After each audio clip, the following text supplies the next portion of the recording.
सकते हैं।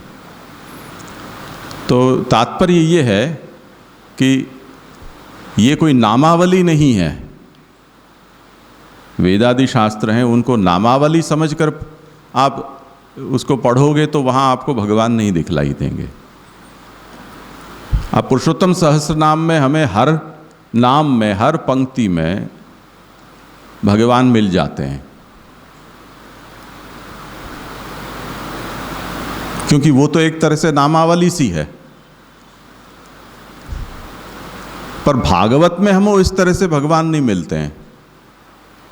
पर वो नामावली निकली कहाँ से है? वो भागवत से है। तो वो जो नाम जिस अध्याय का प्रतिनिधित्व करता है, वो अध्याय तो 15-20 अक्षरों का नहीं है। उसमें तो भगवान बिखरे हुए हैं 50 श्लोकों में, 100 श्लोकों में।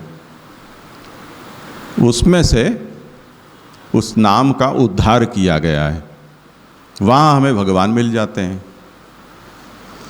अब महाप्रभु की वो दृष्टि है, जैसे हम आकाश दर्शन करते हैं तब हम तारों को देखते हैं, ग्रहों को देखते हैं, नक्षत्रों को हम नहीं देख सकते क्योंकि उसकी हमें पहचान नहीं है। बहुत जोर मार लिया तो सप्तर्षि कहाँ हैं, बस लोग देख के इतना अपना ज्ञान सिद्ध कर देते हैं, हम सब कुछ जानते हैं। देखो सप्तर्षि वो रहा, ध्रुव तारा ज़्यादा से ज़्यादा जोर मार के दिखा दिया। वह मंगल है या गुरु है, शुक्र है, उसमें फिर सब गैसिंग होती है, तो उसका आनंद लेते हैं। वह आजकल तो अच्छे अच्छे सब एप्लीकेशन इसमें आ गए हैं, जिसमें जहाँ भी फ़ोन को आप आकाश की ओर रखो तो वहाँ के नक्षत्र आपको बने बनाए वो दिखा देता है। दिन में भी बता देगा, दिन में भी तारे दिखा देता है। तो उसमें अंधेरे की भी ज़रूरत नहीं है। और जो अतीन्द्रिय होते हैं उनके भी दर्शन हो जाते हैं। थोड़ा सा और जूम कर लो तो आपकी आँखों से जो दिखलाई न दे ऐसे भी दूर के नक्षत्र हैं, वो आपको इसमें बने बनाए चित्रित रूप में और कलात्मक रूप में चित्रित होते हैं, ऐसे दिखलाई देते हैं। तो इस तरह से अगर श्री महाप्रभु की दृष्टि से हम, महाप्रभु तो ठीक है शास्त्र की ही दृष्टि है, शास्त्र ने ही ये बात कही है, तो उस दृष्टि से अगर हम वेदादि शास्त्रों का अवलोकन करें तो हमें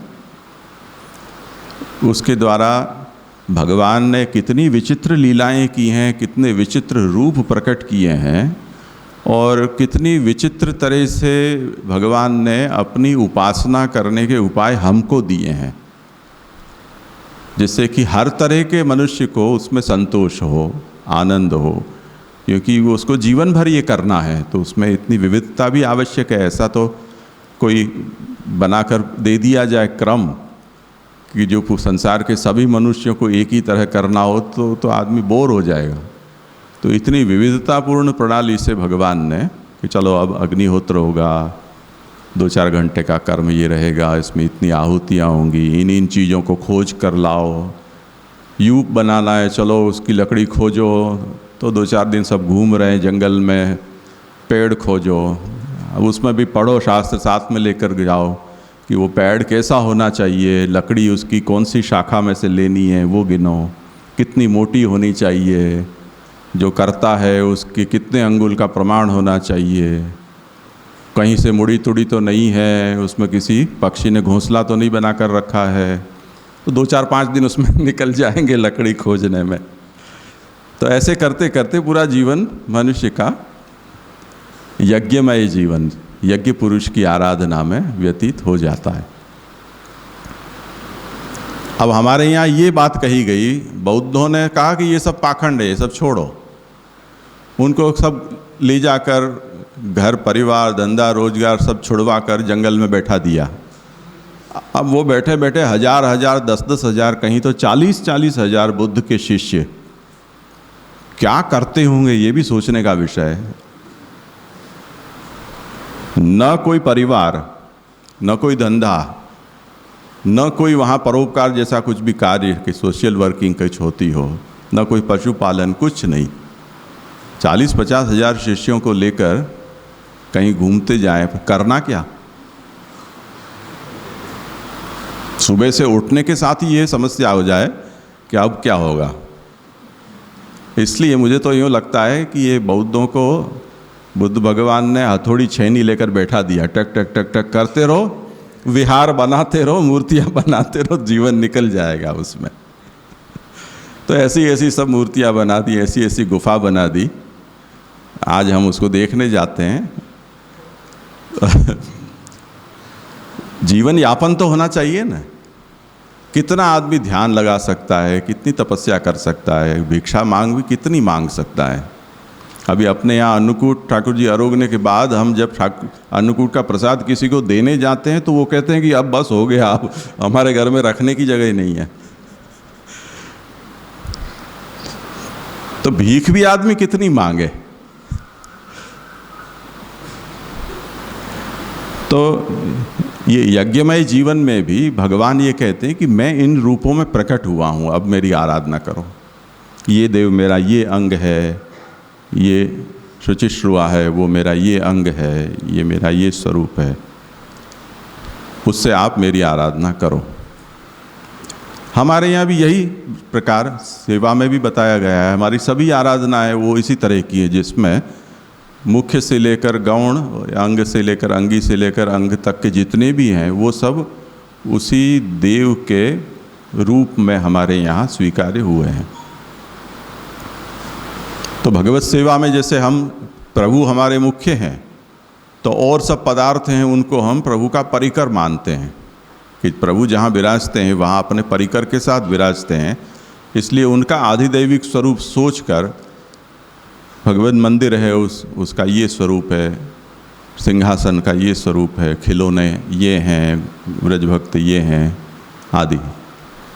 तो उनकी वो स्वरूपात्मकता हम, अब आपके पास ठाकुर जी विराजते हैं, कई लोगों के घरों में ऐसा होता है कि 20-25 भगवत स्वरूप विराजते हैं, तो उन भगवत स्वरूप की सेवा में पूरा समय व्यतीत हो जाता है, तो उनके परिकर का अलंकरण नहीं हो पाता है। अब जिनके यहाँ भगवत स्वरूप एक ही रूप में विराजते हैं तो परिकरों का अलंकरण बहुत बड़ा करते हैं वो। जैसे बड़े मंदिर में बालकृष्ण लाल एक विराजते हैं, इतने से अंगूठे का जो इतना हिस्सा है। अब कोई कितना ही जोर लगा ले, कितनी सेवा कर सकता है बालकृष्ण लाल की। श्यामल आज्ञा करते थे कि जन्माष्टमी और उसके श्रृंगार में मस्तक पर 52 श्रृंगार धरते थे बालकृष्ण लाल। अब इतने से बालकृष्ण लाल, उनका मस्तक कितना, एक चने के दाने जितना, देशी चना होता है, वो भी काबुली नहीं, इतना तो मुखारविंद पूरा, उस पूरे मुखारविंद में मस्तक कितना, उसके ऊपर 52 श्रृंगार।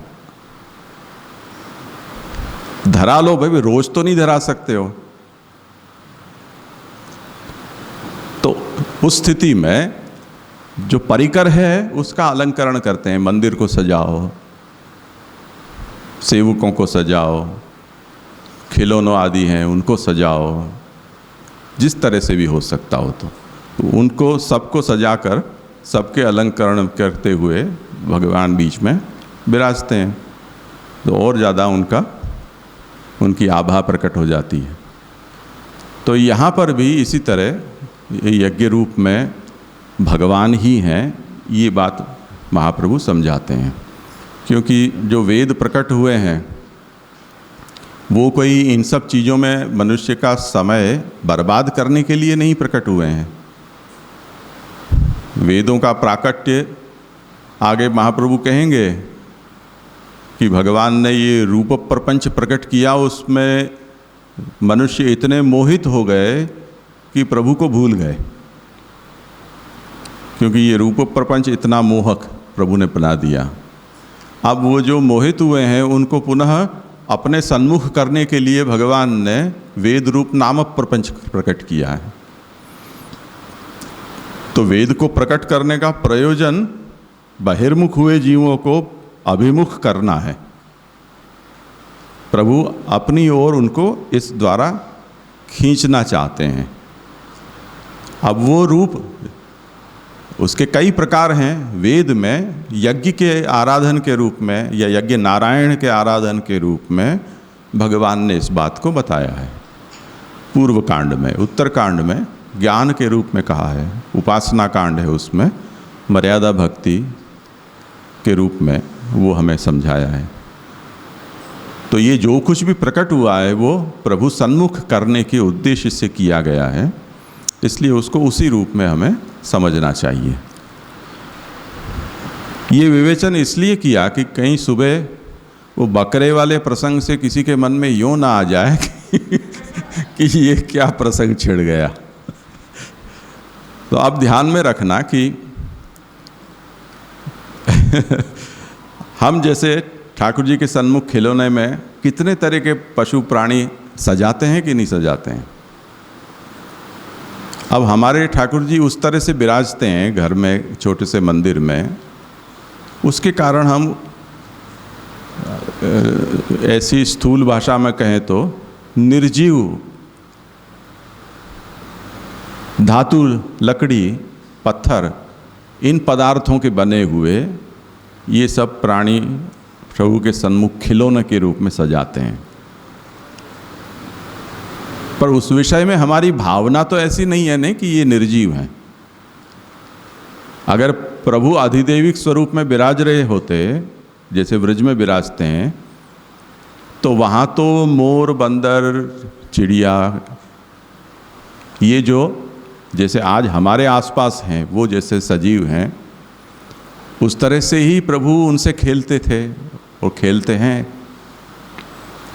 तो हम उसी भावना से उनको पधराते हैं।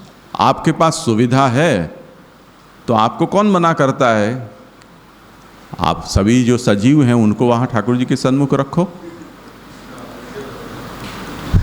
नहीं, अभी हम बेट शंखोद्धार गए तब मुखिया जी के लड़के ने कहा बैठक जी के कि मेरे पास कछुआ है, तब ठाकुर जी को वहाँ नाव में पधराया था। तो मैंने कहा अच्छी बात है, वहाँ वो लकड़ी के भी नहीं थे, तो मैंने कहा लेकर आओ। तो पहाड़ी कछुआ इतना बड़ा सा लेकर आए और वहाँ होज में उसको तिराया, तो बड़ा आनंद आया, ठाकुर जी को भी अच्छा लगा होगा। काकरोली की घटना श्री श्याम दादा ने सुनाई थी कि एक बार वहाँ नाव में ठाकुर जी पधारे और बहुत सारे वल्लभ कुल बालक भी थे किसी प्रसंग में, और वहाँ राय सागर में मगरमच्छ बहुत होते हैं। तो किसी को ऐसी मस्ती सूझी तो मगर का बच्चा लेकर और छोड़ दिया उसमें और फिर सब लोगों का हाय हत्या मचाई, सब लोगों ने, सब पानी में उतर गए। उसके बाद में किसी के पाँव के पास से, किसी के पीठ के पास गए, वहाँ छाती तक जल भरते हैं जल के होज में। तो अब आपके पास सुविधा है, गाय आदि को तो हम ठाकुर जी के सन्मुख लाते ही हैं, अभी भी लाते ही हैं। ये सब आदिदैविक स्वरूप से सोचे जाते हैं और वो प्रभु के सन्मुख आते हैं, तब वो प्रभु का परिकर ही है, इस भावना से हम उसको सोचते हैं। इसलिए वो कोई भी क्रिया है वो ऐसी नहीं है कि जिसमें कहीं लौकिकता हो, कहने का अभिप्राय ये है। इसी तरह यहाँ भी जो भी यज्ञ संबंधी कार्य होते हैं उसमें यज्ञ के अंतरंग कार्य से लेकर बहिरंग तक के सभी कार्य और उसमें उपयोग में आने वाले पदार्थ वो भी सब भगवद रूप ही हैं, ऐसा समझना चाहिए। ये इसका मतलब है। तो ये प्रथम कारिका में अग्निहोत्रम जो पंचात्मकम दिरूपंच, उसके बाद दूसरी कारिका में ये जो कहा पंचस्वपि गणयति, अग्निहोत्रम तथा दर्श पूर्णमास पशुस्तथा चातुर्मास्यानि सोमश्च क्रमात् पंचविधो हरि ही।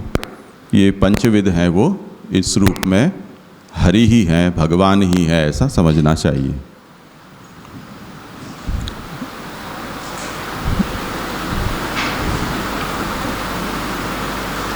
यहाँ थोड़ा विराम कर लें, आप लोगों को भी शायद नीचे बुलाया जा रहा है,